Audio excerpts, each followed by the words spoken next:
This morning, President Trump is calling for major changes to the childhood vaccine schedule. So if you're waking up with questions about what this means, you are not alone. Connecticut doctors and state leaders say, though, your children still need their shots. And your reporter, Anna Stansfield, is live outside the State Department of Health with what you need to know before your children head back to school. Good morning.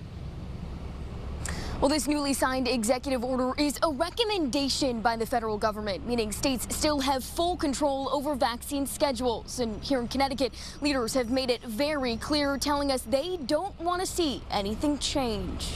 The new call from President Trump recommends splitting up the measles, mumps, and rubella, or MMR, vaccine into 3 different shots given at 3 different appointments.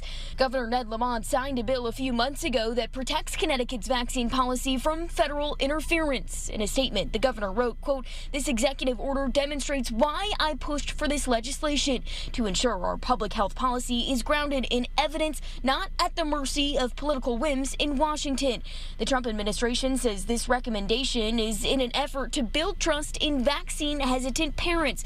But doctors in our state say it's creating confusion. The vaccine schedule is set for a reason, and that is for the vaccines to be safe and effective based on generations of data. We're more likely to miss a vaccine or overlook a vaccine if we're inventing a schedule that we are, not used to.